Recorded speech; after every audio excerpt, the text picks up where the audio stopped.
Assalamualaikum warahmatullahi wabarakatuh. Bismillah, alhamdulillah, wassalatu wassalamu ala rasulillah wa ala alihi wa sahbihi wa mawalah, la hawla wa la quwata illa billah, amma ba'du.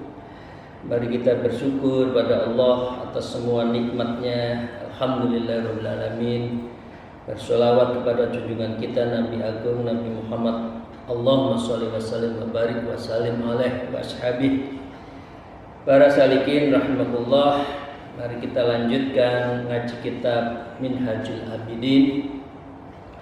Wa qala al-mu'allif hadzal kitab wa nafa'ana bihi fi ulumiha fid dharain amin ya rabbal alamin. A'udzubillahi minasyaitonir rajim. Bismillahirrahmanirrahim. Fa yaqa'u fi qalbihi annahu mumkinun idza la istihalata lidzalik fil aqli bi awwalil badi bidayah wa yakhafu ala nafsi inda dzalika wa yafza'. Setelah kita mendapatkan khotratul ilahiyah, kemudian kita turunkan di dalam khotratul nikmah di dalam diri kita. Kalau itu sudah terpatri, fayak qa'u fi qalbi, sudah terpatri di dalam hati, annahu mumkinun idzal istikhalah, maka seseorang itu sudah memungkinkan dirinya itu adalah sudah menjadi hamba, ya. Idla tishala lidzalik fil aqli, karena itu semua sudah terlintas di dalam sebuah dialog akliyah dan batiniyah. Jadi khotratul nikmah, khotratul ilahiyah turun ke khotratul nikmah, berarti kita itu ada dialog antara diri kita dengan Allah dan sudah menggunakan dengan akal kita. Ya, inilah yang disebut dengan bi awalil hidayah. Ini adalah awal dari seseorang yang orang menuju Allah. Fa yakhafu ala nafsihi inda dzalik wa yakhfa, maka dia kalau sudah itu merasa khawatir terhadap dirinya, dan dalam situasi seperti itu dia selalu gelisah. Khawatirnya bukan berarti khawatir urusan dunia. Ya Allah, saya ini sudah umur sekian, nanti husnul khotimah. Ya Allah, saya sudah sekian lama, apakah amal-amal saya itu Engkau terima? Ya Allah, aku itu begitu banyak menyakiti orang, apakah orang itu memaafkan saya kepada Allah? Jadi hidupnya itu selalu dalam posisi untuk membersihkan tazkiyatun nafas wa tasfiyatul qalbi, membersihkan jiwa dan membeningkan mata hati. Dan itu apa? Inda dzalika wa yafja', kemudian dia cemas gelisah, jangan-jangan hidupnya itu tidak ada guna, hidupnya itu mubadir, muspro, tidak ada hal yang nempel sama sekali urusan Allah, urusan agama. Jadi ini sudah mulai tadi dari nur ilahiyah, khotratus samawat ilahiyah, turun ke khotratul nikmah, ada dialog di dalam batin kita dengan Allah, kemudian menghadirkan akal terhadap posisi dan keberadaan Allah itu. Jadi ini masalah tauhid ya, masalah sudah bisa tauhid. Ya Allah, Engkaulah benar, Engkaulah yang memiliki, Engkaulah yang menentukan, Engkaulah yang membolak-balikkan hati, Engkaulah yang merajai semuanya. Itu sudah mulai berdialog. Nah, para salikin yang saya hormati, turun yang ketiga. Turun ketiga itu apa?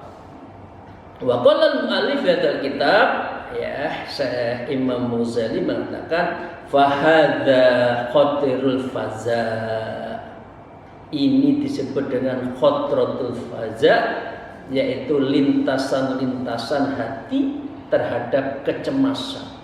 Sedih, ya Allah, umur saya 40. Sedih, ya Allah, saya sudah 50.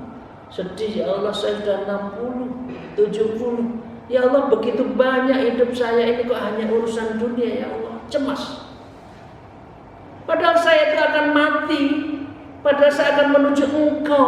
Padahal nanti ada Shiratal Mustaqim. Padahal nanti ada mahsyar. Padahal nanti ada surga, neraka. Ya Allah, saya kok masih begini terus?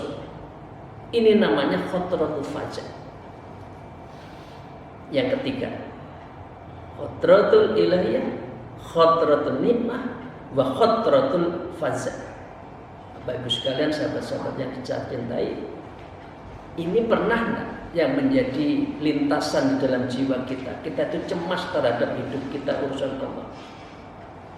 Jangan-jangan dengan segala hormat, mohon maaf, yang kita cemasin urusan dunia.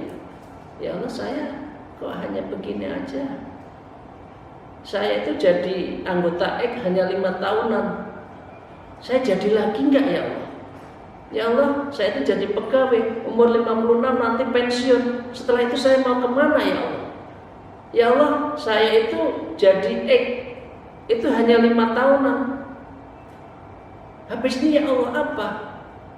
Khotrah faza'nya itu di situ, bukan khotratul faza' ilal akhirah. Benar atau benar? Jangan-jangan kita masih dalam posisi seperti itu. Faza'nya itu, cemasnya itu urusan dunia, bukan urusan Allah. Nah, kalau seseorang sudah mendapatkan 3 ini, khotratul ilahiyah, khotratul nikmah, khotratul faza', alladzi yunabbihul abdu wal zamuhul hujjatu wa yaqta'u anhul ma'dziratu wa yaz'ajuhu ilan nadhari wal istidlal. Maka dengan demikian, seseorang itu yang hanya menyandarkan diri seorang hamba itu hanya pada hujjah-hujjah Allah, bukan hujjah-hujjah teori-teori keduniaan. Dan dia, ya, orang itu akan mendapatkan terputus dari urusan-urusan keujuran. Ya, artinya urusan dunia itu ya biasa saja, ya. Dan hal itu pun menggelisahkan dirinya untuk merenungkan dan mencari an-nadhari wal istidlal. Seseorang itu gelisah untuk menemukan Allah. Bapak Ibu sekalian, termasuk saya, kita itu berislam karena menemukan atau karena keturunan? Kita jujur saja. Pernahkah kita itu berdialektika, bertafakur terhadap keberadaan Allah yang sesungguhnya? Pernahkah? Jangan-jangan kita berislam, beragama itu ya kalau tidak pagi ya sore, sore malam, begitu aja, tidak pernah tafakur. Nah, orang yang tadi khotratul faza itu mulai berpikir, Allah engkaulah yang menentukan, Allah engkaulah yang menetapkan, Allah lah engkaulah yang menolong, Allah lah engkau yang merajai di antara yang raja-raja itu. Raja-raja kecil di dunia tidak ada artinya. Nah, karena itu mulailah menempatkan diri kita itu adalah menjadi Abdullah, hambanya Allah, bukan abdud dunia, bukan menjadi hamba dunia. Sekarang itu kan berbalik. Kita beribadah dalam rangka dunia. Apa saja, silaturahmi juga diangkakan. Ya. Ikut apa saja ada angkanya. Berorganisasi pakai angka. Apalagi berpolitik, semuanya NPWP kan. Ya, ini teman-teman yang KPU tahu ini NPWP kan. Nah, nomor piro, wani piro itu kan. Nah, ini Bapak Ibu sekalian ya, kita harus Abdullah, bukan Abdullah. Nah, dalam posisi seperti khotrul faza, berarti kita sudah mulai memikirkan, Allah, engkau maha ada, engkau maha segalanya. Wa kullu mawjud la budda min mujib.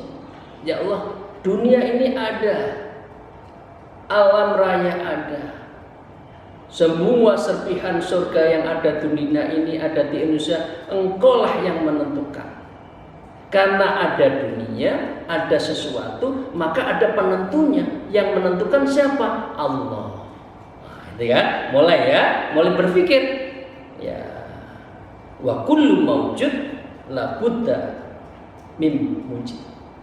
Segala sesuatu itu ada karena itu pasti ada yang mengadakan. Itu cara menemukan Allah seperti itu. Kemudian kullu syai'in halak illa wajah. Segala sesuatu akan hancur kecuali Allah, zat Allah. Contohnya, kalau dunia itu rusak, apakah Allah rusak? Tidak. Kalau ini contoh manusia, kalau kita menciptakan kursi kita banting rusak, apakah kita menjadi rusak? Kan tidak. Artinya sesuatu yang ada itu ada yang mengadakan. Itu mulai ya. Jadi alam dunia ini wujud dari keberadaan Allah. Penciptaan Allah itu adalah hadisun wal mungkin. Jadi dunia itu dari tidak ada menjadi hadisun, baru ada. Dulunya nggak ada. Atau Allah itu jaiz, bisa mengadakan dan juga tidak mengadakan. Ini Allah. Ini teman-teman Usuluddin jagonya ini kan. Kalau YIN ini jagonya. Win-win yang Usuluddin. Nah, karena itu harus berpikir Allah itu ada. Wa likulli hadisun lahu syani'un. Jadi kalau ada yang baru berarti ada yang memperbaharui, yaitu Allah. Dulu misalkan hutan belantara itu siapa yang menanam? Kan ada yang tahu. Tapi Allah yang menentukan, Allah yang menanam, Allah yang memperbaharui. Padahal dulunya tidak ada. Ya. Kemudian alam ini juga ada sesuatu yang mungkin dan tidak mungkin, itu hak Allah. Walikulli mungkinun lahu shani'un. Dari sesuatu yang tidak mungkin menjadi mungkin itu karena Allah. Jadi ini perdebatan di dalam diri manusia mulai menghadirkan Allah itu ada. Allah itu yang menentukan. Dan inilah tauhid. Jadi seseorang yang beribadah karena tauhid itu akan kuat. Karena apa? Fungsi tauhid adalah tauhid huwa asasul ibadah. Karena tauhid ini adalah asasnya ibadah. Kalau tauhidnya nggak kuat, ibadahnya juga nggak kuat. Ya, itu. Karena tauhid itu adalah sangat fondasinya di dalam beribadah kita kepada Allah.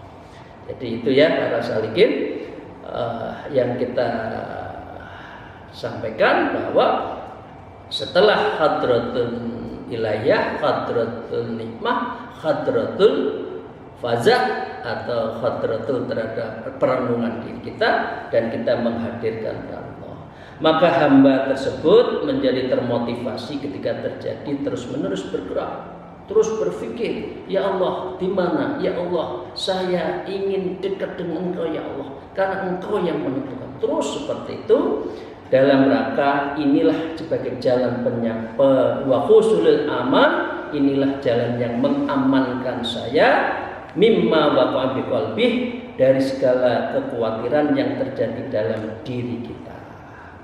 Maka dengan demikian, atau ia mendengarkan dengan telinganya untuk Allah, namun tidak mendapatkan solusinya selain harus berpikir dengan segala akalnya mengenai bukti dalil-dalil terhadap apa yang menjadi kekuasaan Allah, wal idlali bisun'ati ala sani', yaitu menunjukkan Allah sang pencipta segala sesuatunya, liyahsulu lahu ilmul yakin bima huwa muhibbun wa ya'lamu annahu rabban kallafahu wa amarahu wa nahu. Inilah kalau sudah pada posisi mempertemukan tiga tadi, khotratul ilahiyah, khotratul nikmah, khotratul faza, berarti ini kita mendapatkan ilmul yakin, yaitu seyakin-yakinnya ilmu, dan ini berarti adalah dalam rangka mendekatkan, dan ini sudah ada nur ilahiyah yang ada di dalam diri kita.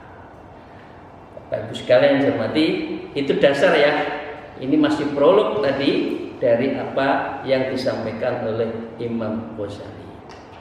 Nah, sekarang mulai nulis buku beliau. Itu tadi prolog nasihat Imam Ghazali. Jadi 3 kali pertemuan ini kita prolog. Nah sekarang Imam Ghazali menyebutkan begini. Kan ada Aqobah, bahwa Imam Ghazali mengatakan jalan menuju Allah itu Aqobah, terjal. Jadi orang baik itu tidak mudah, beribadah itu juga tidak gampang, godaannya luar biasa, hambatannya, ancamannya, baik ancaman fisik maupun ancaman sesama manusia yang dibuli berat. Jadi orang baik itu berat, Aqobah. Nah sekarang ya Allah kita masuk ke berikutnya. Wa qala al-mu'allif fi hadzal kitab fa hadhihi awwalul aqobah iqtibalahu fi tariqil ibadah wa hiya aqobatul ilmi wal ma'rifah liyakuna minal amri ala basyirah. Memulai dari 7 aqobah yang ada di dalam kitab ini menurut Imam Ghazali, fahadhihi awalul aqobah, maka jalan terjal yang pertama, seperti gunung, kita naik gunung ada jalan terjal, etapa berapa, maka etapa pertama awalul aqobah istiqbalathu fi tariqil ibadah, maka dalam menuju penghambaan kita pada Allah disebut dengan aqobatul ilmi wal ma'rifah, disebut dengan aqobah jalan terjal atau tikungan ilmu dan makrifat. Ilmu dan makrifat. Ya. Liyakunu minal amri ala basyirah, ilmu dan makrifat inilah agar keadaannya terhadap sesuatu yang bisa melihat dengan basyirah, dengan mata hati, ya, dan betul-betul dari semua urusan, bukan nafsu. Kalau seseorang dalam posisi ini, ya, tahap awal ini kuncinya satu, kita melakukan sesuatu itu karena nafsu atau karena basyirah, karena hati. Kalau amalan kita diawali dengan basyirah, diniatkan basyirah, berarti kita itu adalah sudah melewati tahap pertama yang disebut dengan aqobatul ilmu wal ma'rifah. Jadi ini mulai nulis beliau. Para salikin ilmu wal ma'rifah fa ya'khudha fi qat'iha min ghairi buddin bi husnin nazar fi dalail wa rufuril ta'ammuli wa ta'allumi wa su'ali min ulama wal akhirah adillain at-tariq surujil ummah wa qadatil a'immah. Mulai kalau orang sudah ada tercerahkan ilmu dan marifat, maka yang mesti meraih kesempatan itu untuk menempuh tanjakan ini sudah pasti.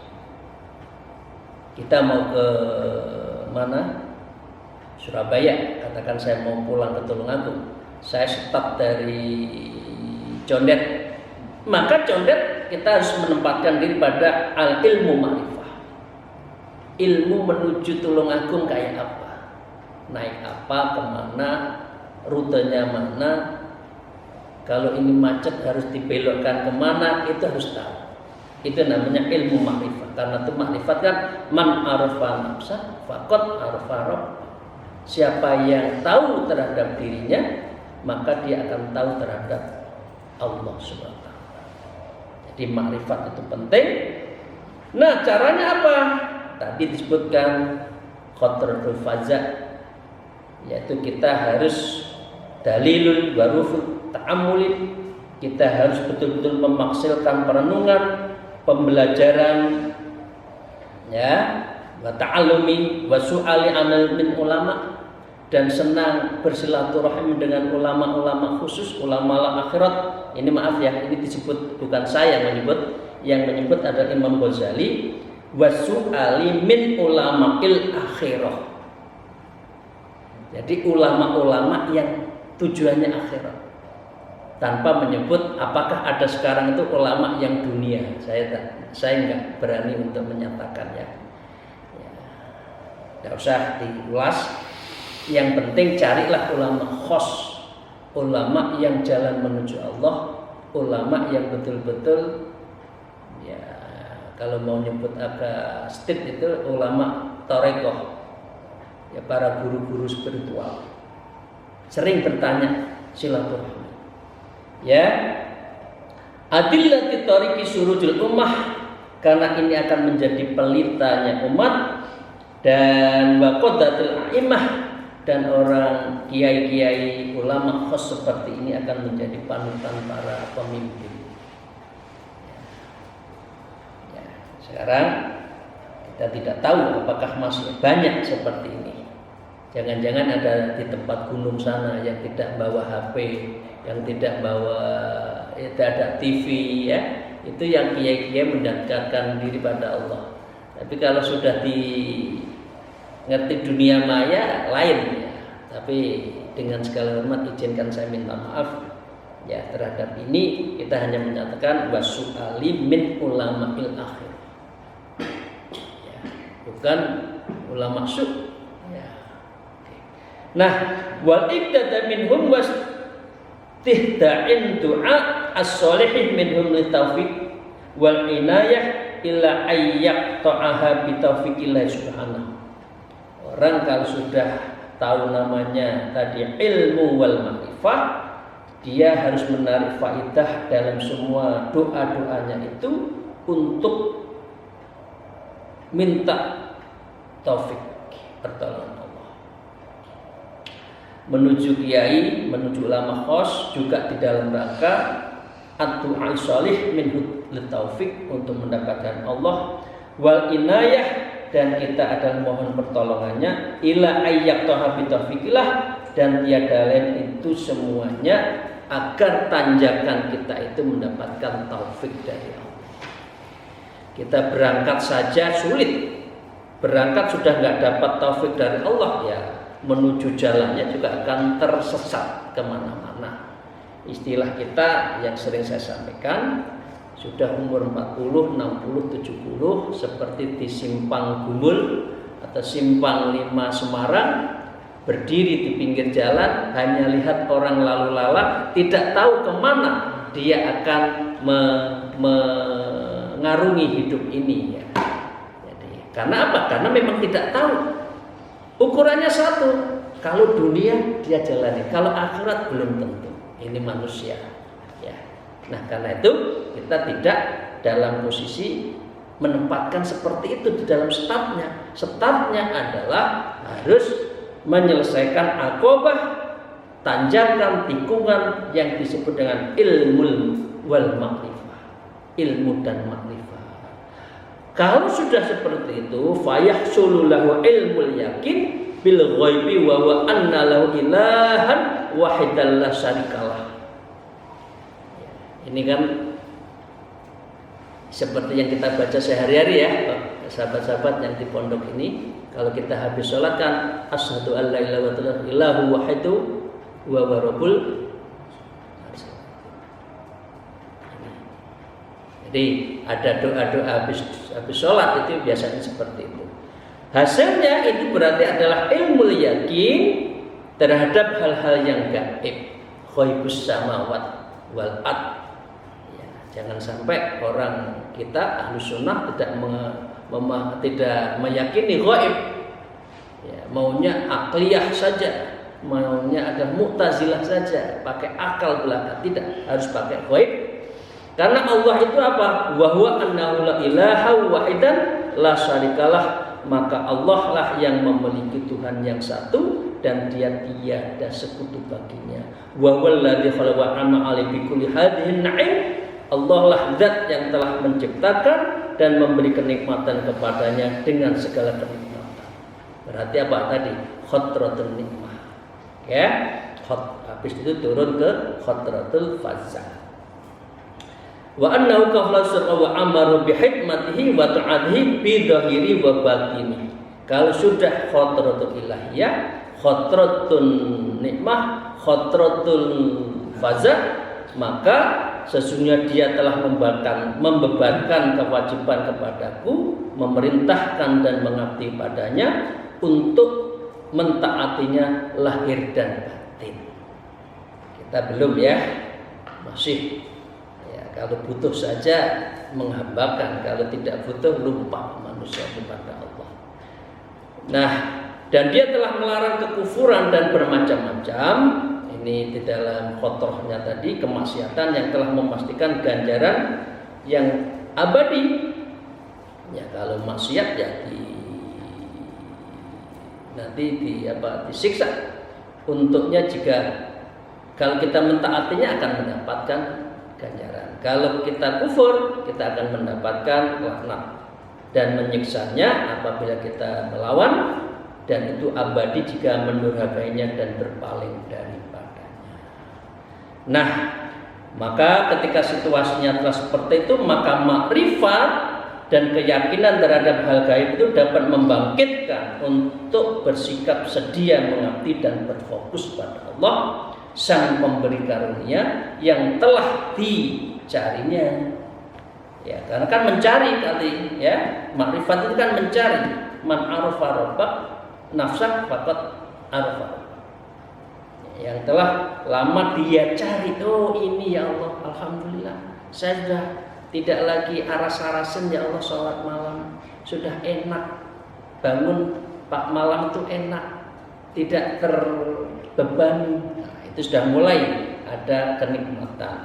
Nah, walakinnahu la yadri kaifa ya'budu wa madza yalmazhu fi khidmati wa dhahiri wa batini. Hanya saja untuk mengetahui hal seperti itu mesti harus dilakukan dalam pengertian kepadanya secara lahiriah dan batinnya. Sekali lagi ya saya sampaikan, jalan itu kalau ditaroqah, pertama adalah riyadhah, dua mujahadah, baru mahabbah, muraqabah, ya, terus sampai musyahadah, sampai ujungnya itu wusul ilallah. Itu jalan-jalan menuju Allah di dalam ilmu tasawuf. Karena itu seorang menghambakan itu ya lahiriah batinnya, wa tujahidu fisabilihi, harus berjuang sekuat tenaga di jalan ini, jalan menuju Allah. Ya. Fa ba'dal haulin hadhil ma'rifah subhanahu wa ta'ala jahidah hatta yata'allama ma yalzamuhu minal faraid as-syari'ah dhahiran wal batin. Ini intinya di dalam makalah ini, dalam paragraf ini menyebutkan kalau seseorang sudah menemukan tadi fa'bada haulin hadil ma'rifah, maka dia setelah mengalami kecemasan terus, maka dia akhirnya makrifat pada Allah. Ia bersungguh-sungguh tadi jahidah hatta ta'alam, sehingga mengetahui keberadaan Allah di dalam hal melalui syariat secara lahir dan batin. Ya kan? Karena itu di dalam ilmu syariah itu disebut ilmu perbandingan syariat, thariqah wal hakikat, itu disebut as-syari'atu tadlil. Syariat itu tadlil, sesuatu ramu. Kalau orang berthariqah itu adalah taklil, mengisi terhadap kecemasan itu dengan Allah. Tapi kalau hakikat itu adalah tausil, yaitu wusul, mendekatkan menuju Allah, mencapai Allah, liqa'illah, yarjullah. Itu adalah apa? Itu adalah hakikat. Karena itu sekali lagi para salikin, sahabat-sahabat saya, tidak cukup dengan syariah. Harus syariah, thariqah, hakikat. Itulah Islam benar. Kalau tidak sampai thariqah dan hakikat, udahlah. Maaf, izinkan saya mohon maaf, udahlah. Hidup itu adalah urusan dunia. Sehari-hari yang dipikir 24 jam dikurangi tidur itu urusan dunia. Itu kalau tidak thariqah dan hakikat. Nah, karena ini benar, karena dia harus kuat di dalam syariat dan batin, artinya syariat dan thariqah. Berdua-duanya itu harus beriringan. Falamma istiqmal ilmu ma'wid bil ma'rifah bil fara'idhim ba'atha liya'udha fil ibadah wa yastahilla biha. Maka dengan tatkala telah sempurna istiqmalul ilmu wal ma'rifat, kalau sudah menemukan ilmu dan makrifat, maka pengetahuan tentang berkewajiban, maka ia bersemangat untuk menyibukkan diri urusan Allah. Bukan sehari-hari disibukkan dengan urusan dunia. Oke. Lalu ia merenung, maka ternyata ia dapati dirinya sebagai pemilik berbagai kejahatan dan dosa, dan ini kondisi manusia kebanyakan. Nah, ini setelah di wanadhara fa idza wa sahibu jinayatin wa dzunubin wa hadza halul aktsari minan nas. Setelah dianalisa, ternyata aktsarun nas itu adalah urusan dunia. Kira-kira benar enggak ya? Saya katakan, saya punya perusahaan, ya 500 orang pegawai. Kira-kira dari 500 itu yang betul-betul kerja untuk ibadah berapa? Ya mungkin tidak sampai 10 ya, 10% katakan. Yang 90%-nya itu urusannya dunia, naik pangkat, nuntut dan sebagainya. Karena itu adalah belum menemukan, memadukan antara ilmu wal ma'rifah. Nah, dengan demikian mari kita tutup sebuah renungannya dari Imam Ghazali, fayaqulu kaifa uqbila 'alal ibadah wa ana musarrinun 'alal maksiyah mutallihun biha. Di dalam perenungannya itu bagaimana aku dapat berfokus diri beribadah padahal aku seorang yang terus-menerus bermaksiat dan berlumuran dosa denganmu. Maka di kali pertama wajib bagiku untuk bertaubat kepadanya agar dia mengampuni segala dosa-dosaku dan membebaskanku dari tawanan dosa dan mensucikan diriku dari segala kotoran sehingga aku dapat memperbaiki diri untuk berpengabdian dan pembentangan pendekatan. Ini bahasanya bagus. Fa asluha lil hikmah wa bisotatil qurbah. Jadi orang kalau sudah introspeksinya dalam, mujahadah dan riyadhah menuju Allah, dia akan fa'asluhu lil hikmah. Dia akan memperbaiki khidmahnya kepada Allah. Wa bisotatil qurbah, dan dia akan membentangkan diri kita pada Allah. Caranya apa? Taubat. Ya. Jadi taubat itu adalah penghapus semua dosa. Di dalam beribadah tadi saya sebutkan kan, tauhid itu adalah asasul ibadah, sedangkan taubat itu fungsinya adalah taufiqut ta'ah wa qabulut ta'ah. Jadi orang kalau tidak kuat asasnya, tauhidnya, maka ibadahnya begitu-begitu saja. Dan karena itu dia harus tobat. Kalau sudah tobat, biasanya insya Allah akan mendapatkan taufiqut ta'ah. Orang mendapatkan pertolongan untuk taat. Kalau tidak abad berat. Kalau nggak ada tobat dulu. Karena itu orang yang bersuluk itu biasanya sholat tobat dulu. Setiap malam sholat tobat. Wa qablu ta'ah, dan dikabulkan ketaatan itu. Nah itu ya Bapak sekalian. Demikian pagi hari ini kita ngajinya sampai dengan awalul aqobah. Awal aqobah adalah ilmu dan ma'rifat. Nah sekarang besok kita akan pada tanjakan kedua. Tanjakan kedua aqobatut taubah. Tanjakan orang bertaubat itu kok sulit, itu kenapa sih? Nah, kira-kira kan itu. Itu akan kita bahas insya Allah pada Sabtu pagi yang akan datang. Demikian, terima kasih. Alhamdulillah. Wallahul muwaffiq ila aqwamit thariq. Assalamualaikum warahmatullahi wabarakatuh.